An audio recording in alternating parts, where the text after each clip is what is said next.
Hello guys! Hello, this is for Cancer. Cancer, welcome dito sa ating channel. Kapalaran 888. Welcome guys.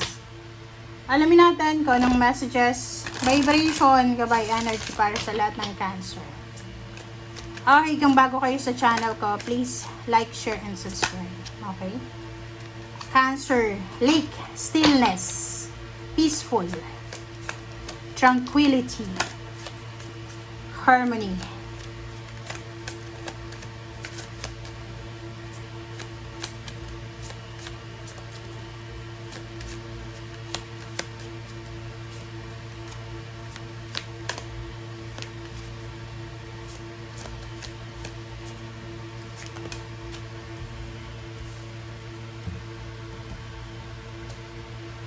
Alright.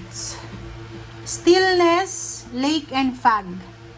So, nakikita natin dito, may mga Cancer na siguro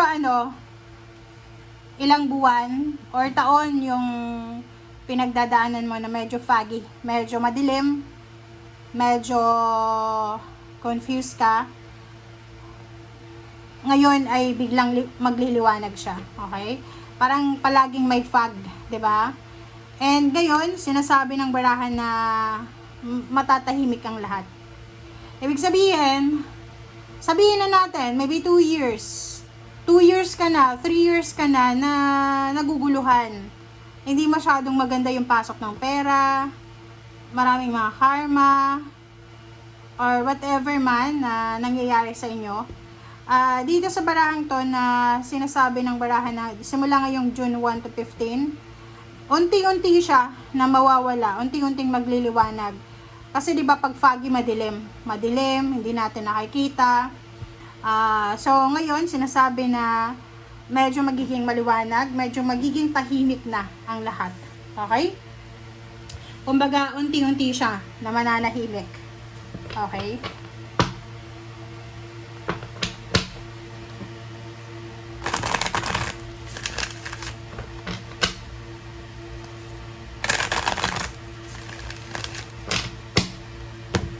This is for Cancer.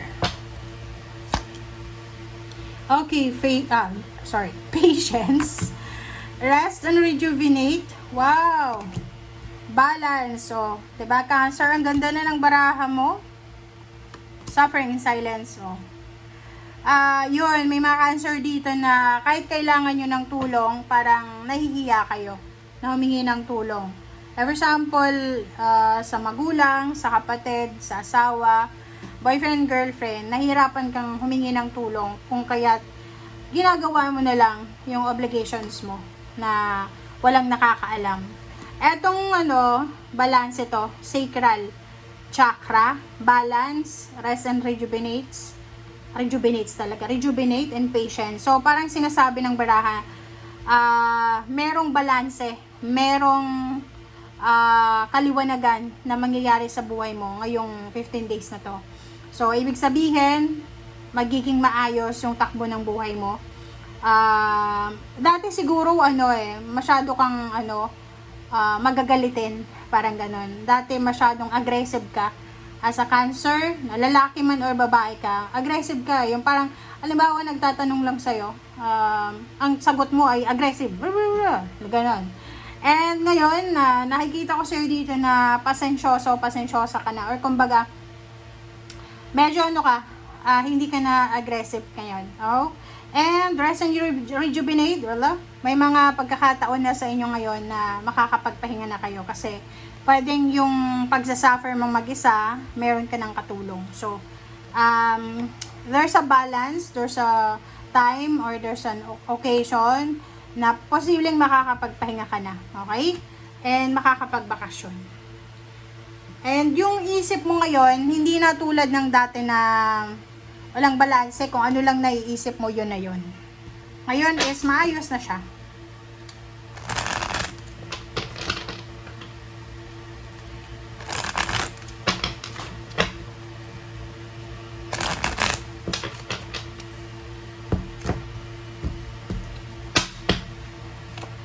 Okay. Heart chakra. Yung mga relationship nyo, maayos din. Kumbaga, balanse.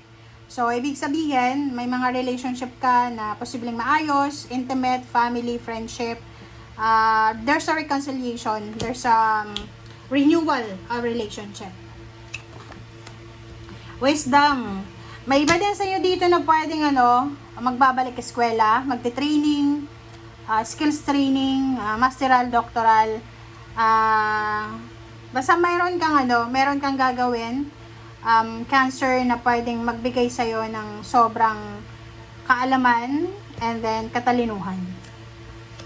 Okay, conflict and defeat. So yun, sinasabi ng barahan na if ever lang na may mga conflict and defeat ka na may encounter sa first half ng June, you are super balanced, so magiging sobrang matalino ka. Higher person ka dito Magiging sobrang patient ka. So, hindi naman perfect yung buhay. So, syempre, dadaan ka din sa mga trials. So, dito sinasabi na if there's a trial na mangyayari sa'yo, yun, may mga away, gulo, alam mo na kung anong gagawin mo. Magiging sobrang kalmado, pasensyoso, magiging sobrang matalino ka sa pakikipag-deal sa away, gulo na yan. And yun, so there's a reconciliation. Reconciliation ng mga taong nag-away-away, mag-asawa, mag-boyfriend, girlfriend, mga bagong relasyon na pwedeng magsimula or ma-develop. And movement. So, meron dito na posibleng mag-boyfriend, girlfriend na magde-decision sila na mag-live-in together. So, paki-comment sa comment section, guys. If ikaw yan, Cancer. Okay, you need to be careful ha. Huwag masyadong magpadalos-dalos. Kaya nga, sabi sa'yo na bawasan yung pagiging aggressive. Huwag magpadalos-dalos na makipag-live-in or kung ano man yan. Okay?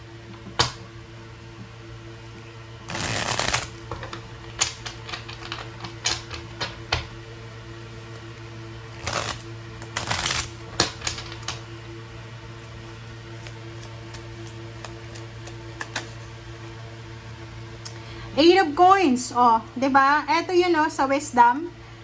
Sinasabi ng baraha sa iyo dito na 'yon, posibleng ikaw ay magte-training sa bago mong trabaho.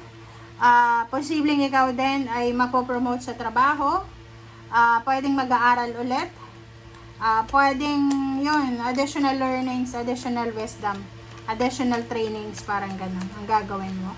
Yung iba naman is busy sa kanilang ginagawa. It's either business or kung ano man yan na pinagkakakitaan mo. King of Swords, ang King of Swords na to, sinasabi na mas magiging matalino ka kaysa emosyonal. Parang sinasabi na magiging sobrang logical ka. Yung pagiging logical kasi ng isang tao, guys, nakakatulong yan para hindi tayo maging emosyonal. Kasi pag palagi tayong emosyonal, mabilis tayong mairita, mabilis tayong makahanap ng kaaway, mabilis tayong magtampo. So, sa baraha mo, parang learned lesson ito sa'yo na kinakailangan mong maging logical. Kumbaga, timbangin mo kung ano yung sinasabi ng puso at isip mo. Iwasan natin yung pagiging emotional, guys. Sensitive. Okay? And 4 of Coins, sinasabi ng barahan na kinakailangan mo daw, Cancer, na magtipid. Napaka-importante na simulan mo siya ngayon, June 1 hanggang 15, or tuloy-tuloy mo na. Kailangan mo daw na magtipid. Kailangan mong mag-save ng kahit ng konting pera. Kailangan mo daw na ayusin yung seguridad ng iyong finances. Okay, what's the last message, guys?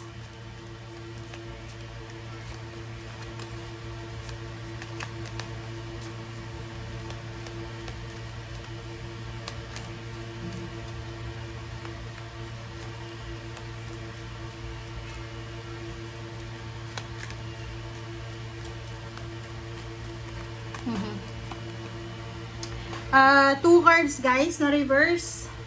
Ito ay reverse na King of Cups. So, sinasabi ng baraha sa'yo na yon. Iwasan mo yung sobrang emosyonal kasi pag masyado kang emosyonal, doon talaga mabilis kang makakakuha ng kaaway. May stress ka. So, dito din sa barahang to, sinasabi ng baraha sa'yo na maging ano ka, maging maayos, magtipid ka. Dalawa yung baraha mo, 4 of coins and then page of coins. This is for your future ha. Binabalaan ka ng barahan na wag mong sasayangin yung perang nahahawakan mo or hinahawakan mo. Yung mga pagod mo, puyat, or kung ano pa man na sakripisyo na yan, wag mo daw na sasayangin. Okay? Make sure na meron kang nasisave na pera. Okay? Thank you. Bye!